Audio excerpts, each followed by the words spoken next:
recognized. And Clara has an undue influence on the committee, and because she immediately said, oh, when Jack Favor's name came up, oh, he was the sexiest cowboy I ever knew. Now, I did not, you'll have to speak to her about all of her, how she knew that, how she recognized that, but, you know, I mean, she's wearing a red hat today, so I guess she's an expert in these kinds of things. But, you know, they're all kind you ask the families here, and the family maybe privately will tell you the real stories and all of that. But, you know, he's described as bigger than life. He's just a remarkable person. Physically, he was remarkable because he actually served two times in the United States Navy, and was in fact the boxing champion of the Pacific Fleet, which has got to be quite an achievement. But his early love was rodeo. You know, it came from the big rodeo town of Clyde, and so, you know, you evolve on to the other bigger rodeo things from that. But he was great in breaking horses. He also broke his back in the Navy, and which kept him out of bronc riding after his service in the Navy. But he set incredible records. $18,000 in Madison Square Gardens. The only person to ride Hell's Angel, one of the greatest bucking horses. He retired from rodeo at the age of 50 in 1961. And it was at this time that probably one of the biggest challenges of his very interesting life came, and that's when he was accused of murder. And he went to Louisiana Angola Penitentiary. And one of the things that is so remarkable about, because he was in fact not guilty and found not guilty at a later date, but he spent 9 years there.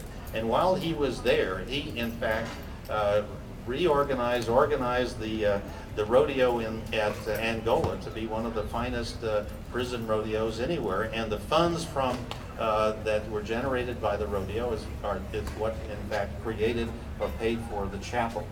Well, a movie was made of his life here in the Stockyards, and Clint Black was one of the star of the movie. And in fact, the movie is shown on television from time to time because it's such a remarkable one. His wife Ponder passed away a few years ago, but he and his wife were very instrumental in really creating the Rodeo Cowboy Association, or the PRCA, and helped it develop better documentation, helped it insurance, a number of the reforms that were really necessary. Well, his children are here, and I think his three children, Jane, Tommy, and Janice, are here, and I think Jane is going to come forward, and we would like to recognize your dad, Cadillac Jack Faber.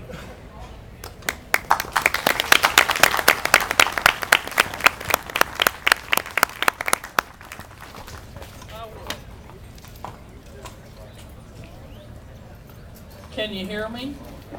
I can. We want to tell all of you, the board of directors, the people in attendance today, how proud we are of this recognition. It's a long time coming, and I'm sorry I'm getting emotional. I swore I wouldn't do it. My parents were two of the hardest acts to follow you will ever come across. You never heard a complaint out of them. If something needed to be done, if somebody needed help, they'd do it. And Clara can tell you about some of that too. His life in rodeo began at age 12.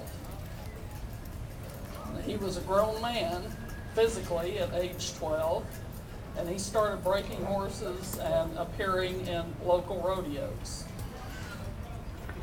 We have Nolan Ryan with us today, and I know that he can attest to what it's like to still be in professional sports many years after the people who participate with you are no longer able to do it. He retired in 1961, still winning. And if you think about making your living jumping off a running horse onto a running steer, that's a big feat. My sister wanted me to share with you some Jack G isms, as we call them. His motto in life, and it served him well, is a quitter never wins and a winner never quits. And that's how he managed to prove his innocence. That's how he lived his life. And our mother was his rock, and he'd tell you that. So we consider, the family considers this honor to be for her as much as for him. I want to recognize my family. My sister Janice, please stand. My brother Tommy. And then I'm going to ask everybody who's here with us today to stand up. We have family, we have friends.